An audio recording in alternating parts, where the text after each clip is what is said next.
A Revolução Russa não foi um acontecimento isolado, nem um simples surto espontâneo de descontentamento. Foi o resultado de décadas de tensão acumulada, de ideias, de estruturas rachando lentamente, até não aguentarem mais. Na Rússia, no final do século XIX, o sistema czarista mantinha uma sociedade rígida, profundamente desigual. Enquanto a Europa caminhava para a industrialização, a Rússia permanecia ancorada em estruturas agrárias, com uma população camponesa subjugada, e uma classe trabalhadora emergente, cada vez mais consciente da sua situação.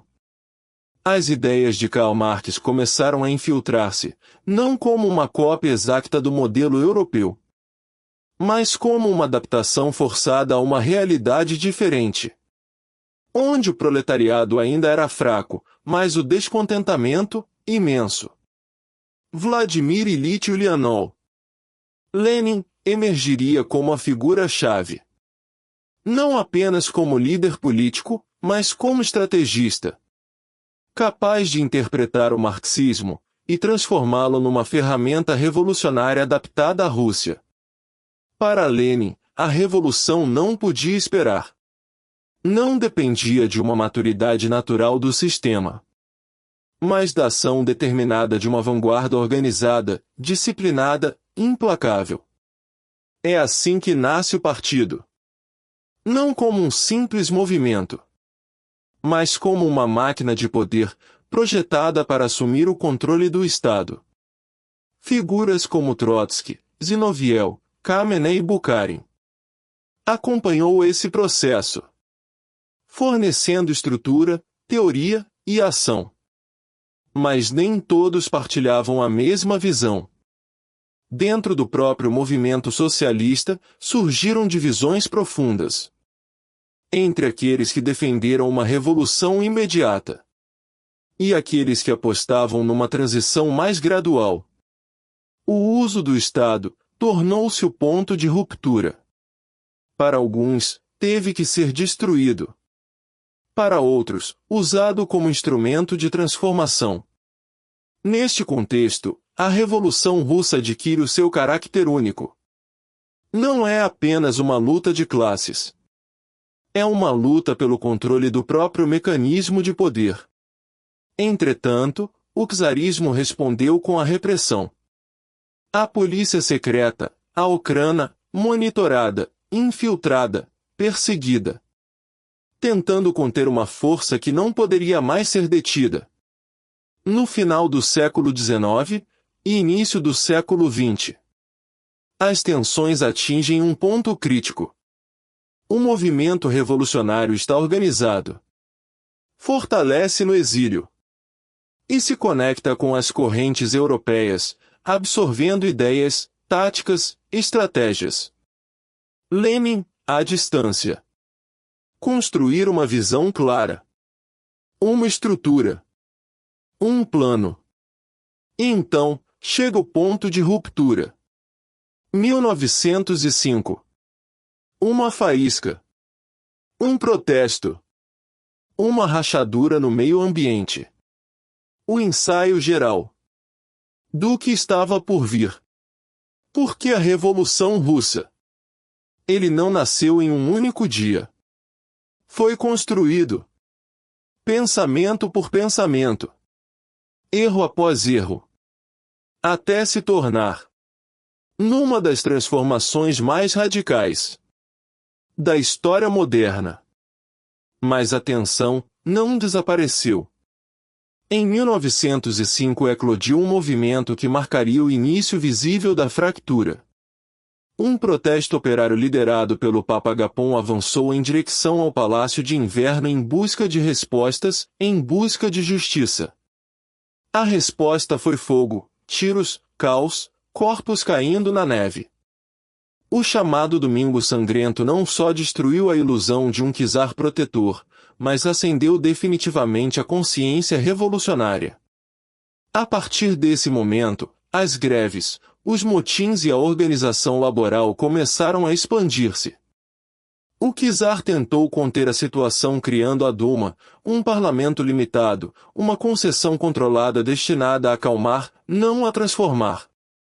Mas o sistema já estava enfraquecido. As tensões sociais, longe de desaparecerem, continuaram a acumular-se. No campo, os camponeses exigiam terras, nas cidades, os trabalhadores exigiam direitos, e nas estruturas de poder começou a aparecer a fissura mais perigosa, a perda de autoridade. Então veio o golpe final. 1914, a Grande Guerra. Um conflito que não só redefiniu a Europa, mas levou a Rússia aos limites da sua resistência. O exército, mal preparado e mal equipado, sofreu derrotas constantes, milhões de soldados enviados para a frente sem recursos, sem estratégia. Entretanto, a economia entrou em colapso, a fome espalhou-se, as fábricas foram paralisadas, os transportes falharam, e o Estado simplesmente não conseguiu responder. A guerra não uniu o país, destruiu-o. Nas cidades, o desespero transformou-se em raiva. Na frente, os soldados começaram a questionar as ordens, e no coração do poder, o czar Nicolau II tornou-se cada vez mais isolado, incapaz de compreender a magnitude do colapso. Em 1917, São Petersburgo torna-se o epicentro. Os protestos começam por causa do pão, mas rapidamente se transformam numa rebelião total. Os trabalhadores saem às ruas, os soldados deixam de obedecer, e o sistema começa a desmoronar por dentro. O poder permanece no ar. E nesse vácuo emergem duas forças. Por um lado, o governo provisório tentando manter a ordem sem romper completamente com o passado, por outro, os sovietes, organizações operárias e militares que representam uma nova forma de poder. Uma dualidade, uma tensão, um equilíbrio impossível que não poderia ser sustentado por muito mais tempo, e é precisamente nesse ponto que Lenin regressa, não como um observador, mas como um executor determinado. Com uma ideia clara, todo o poder aos sovietes, sem concessões, sem meias medidas. A revolução já não era uma possibilidade, era inevitável, e o mundo estava prestes a mudar para sempre. Mas a tensão não foi resolvida após a queda do czar. O poder foi suspenso, dividido, frágil. Um governo provisório tentou manter a ordem, enquanto outra força crescia nas ruas e nos quartéis, os sovietes. Depois, Lenin regressou. Abril de 1917. Não regressou para negociar, regressou para quebrar o equilíbrio. Junto com Trotsky formulou um programa direto, sem desvios, todo o poder aos sovietes, uma palavra de ordem que transformou a dúvida em direção. Mas a revolução não foi linear. Dentro do próprio movimento havia divisões, dúvidas, resistência. Em julho, os bolcheviques tentaram tomar o poder, e falharam. Lenin teve que fugir, esconder-se, desaparecer momentaneamente do tabuleiro. Entretanto, o governo provisório continuou a enfraquecer. Kerensky assumiu a liderança, tentando continuar a guerra, manter a estrutura, mas a realidade era diferente. O exército estava a decompor-se, as deserções aumentavam, a fome pressionava as cidades, e a autoridade estava a desgastar-se dia após dia. Depois apareceu outra ameaça. Kornilov, um general czarista, tentou impor uma solução autoritária, um golpe de força para restaurar a ordem de cima. Mas a sua tentativa falhou, e esse fracasso acabou por fortalecer os bolcheviques. No final de outubro, Lenin compreendeu que o vazio de poder tinha atingido seu ponto máximo. Já não bastava esperar, era preciso agir. Dentro do partido ainda havia dúvidas. Kamenets e Noviel opunham-se à insurreição imediata. Stalin hesitou, mas Lenin e Trotsky pressionaram para a decisão final. E então, chegou a hora. Outubro de 1917. As forças revolucionárias, organizadas por Trotsky, avançaram sobre os pontos-chave de Petrogrado. O Palácio de Inverno foi invadido, o antigo poder caiu, e um novo governo emergiu sob o nome de Conselho dos Comissários do Povo. O primeiro sinal foi claro: sair da guerra, dividir a terra, reconhecer o direito do povo de decidir o seu destino. O novo poder bolchevique ainda era uma minoria, mas agiu com uma velocidade brutal, como se entendesse que numa revolução, quem duvida, desaparece.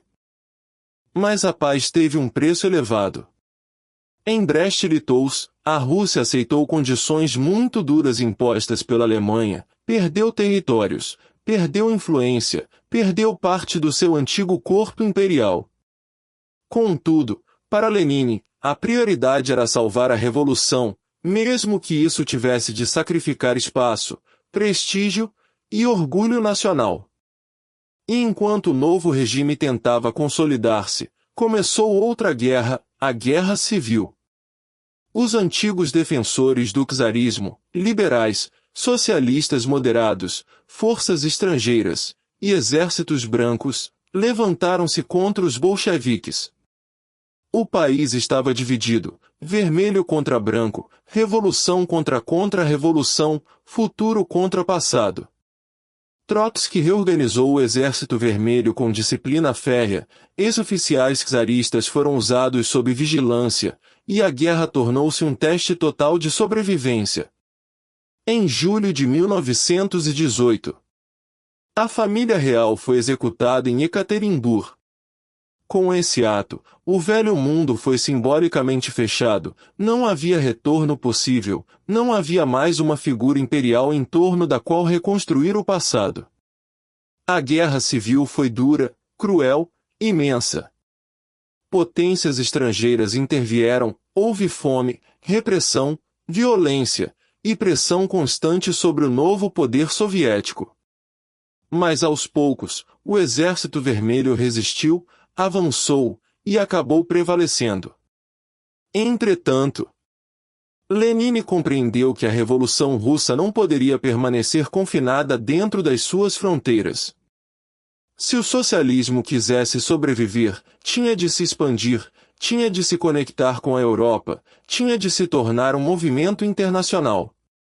Assim nasceu a Terceira Internacional, a Internacional Comunista. Uma tentativa de romper definitivamente com o socialismo reformista e de organizar a Revolução Mundial a partir de Moscovo. Mas a Revolução Europeia não veio como Lenin esperava. A Rússia ficou isolada, rodeada de inimigos, forçada a construir o seu próprio caminho no meio do desgaste, da guerra, da pobreza e da desconfiança. Depois da vitória militar, veio outra batalha, para reconstruir o país.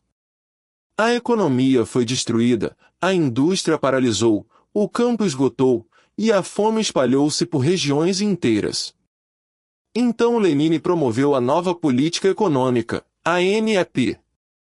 Uma retirada tática, uma concessão temporária ao mercado, pequena propriedade, comércio limitado, incentivos econômicos. Não foi o fim da revolução, foi uma manobra para evitar que a revolução morresse de fome. Mas Lenin já não era o mesmo. A sua saúde começou a deteriorar-se, os acidentes vasculares cerebrais limitaram a sua capacidade de comando, e à medida que o seu corpo se fechava, outra luta silenciosa começou dentro do partido, a luta pela sucessão. Trotsky representou a revolução permanente, a expansão internacional, a energia intelectual e militar do processo. Stalin, por outro lado, avançou de dentro do aparelho, das posições, da organização, do controle paciente da estrutura. Lenin morreu em 1924. E com a sua morte uma etapa foi fechada. A revolução que nasceu como uma explosão contra o czarismo, entrava agora numa fase mais fria, mais burocrática, mais difícil. O poder já não estava nas ruas, nem na insurreição, nem no grito inicial dos sovietes. O poder começava a concentrar-se no partido, na administração, nos mecanismos internos do Estado. A Rússia de Lenin destruiu o velho império, emergiu da guerra, sobreviveu à contra-revolução e criou um novo modelo de poder. Mas também abriu uma imensa questão: se uma revolução nascida para libertar o povo poderia sobreviver sem se tornar uma máquina de controle. E essa pergunta marcaria o destino do século XX. Mas a revolução não terminou com a vitória. Começou outra fase, mais complexa, mais silenciosa, mais perigosa, a construção do novo Estado. A economia foi destruída, o país exausto, e Lenin compreendeu que o socialismo não se podia impor sobre ruínas. Assim nasceu a NEP. Uma retirada tática, uma abertura controlada, pequenos espaços para o mercado, respirar, sobreviver. Não era uma rendição, era uma manobra, uma pausa necessária para evitar o colapso total. Enquanto o Estado mantinha o controle dos setores-chave, permitia certa iniciativa privada, um equilíbrio estranho entre revolução e realidade.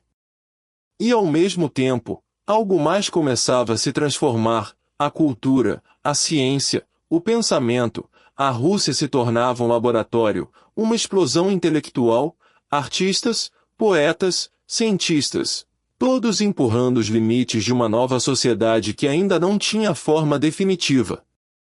Mas o poder não ficava parado. Se reorganizava, se concentrava, se endurecia. Em 1922, um nome começou a ganhar peso: Stalin. A partir de uma posição aparentemente técnica, secretário-geral, começou a tecer uma rede invisível, controlando nomeações, estruturas, lealdades. Não era o mais brilhante, nem o mais carismático, mas entendia algo essencial: o poder real nem sempre se grita, se administra. Enquanto isso, Lenin estava enfraquecendo, sua saúde se apagava lentamente, e com isso, a figura que mantinha o equilíbrio dentro do partido começava a desaparecer. E então, começou a luta, silenciosa, interna, brutal. Trotsky, o estrategista da revolução, representava a expansão, a revolução permanente, o impulso internacional. Stalin, por outro lado, representava outra ideia: consolidar o poder, construir de dentro, controlar cada peça do sistema. Não era apenas uma disputa de pessoas, era uma disputa de visões, de futuro. Após a morte de Lenin em 1924, o tabuleiro ficou aberto, e Stalin avançou, passo a passo, sem pressa, mas sem pausa, isolando rivais, enfraquecendo alianças, utilizando o próprio aparelho do partido como arma. Trotsky foi deslocado, depois expulso, depois apagado. A revolução começava a devorar seus próprios criadores. E então, a virada definitiva, o socialismo em um único país. A ideia de expandir a revolução foi substituída por outra prioridade: fortalecer a União Soviética de dentro, torná-la uma potência autossuficiente. Mas esse projeto exigiu sacrifícios enormes, imediatos. Chegou a coletivização, o campo transformado pela força, milhões de camponeses forçados a integrar-se em fazendas coletivas, resistência, caos, fome, mas também controle total sobre a produção. E junto com isso, industrialização acelerada, fábricas crescendo em um ritmo brutal, cidades crescendo, aço, carvão, maquinaria. O país foi transformado em questão de anos, com um imenso custo humano. O Estado deixou de ser apenas um instrumento, foi uma presença constante, na economia, na vida, no pensamento. E dentro do partido, o expurgo.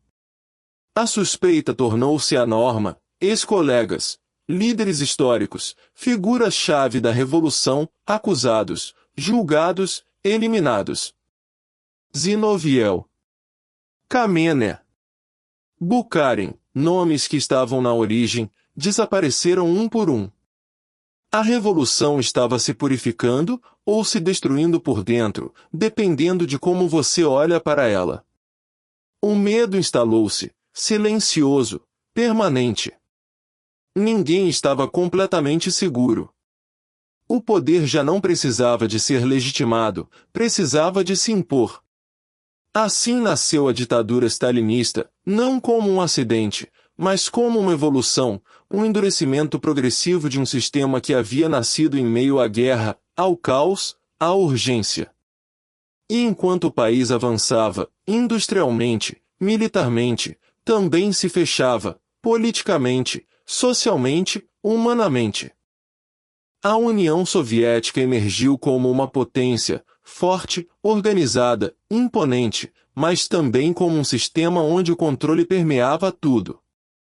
A revolução mudou o mundo, derrubou um império, criou um novo. Mas nesse processo, algo essencial foi transformado. O poder já não pertencia às massas, nem aos sovietes, nem ao impulso original. O poder, agora, tinha apenas uma face. Mas o controle ainda não era suficiente.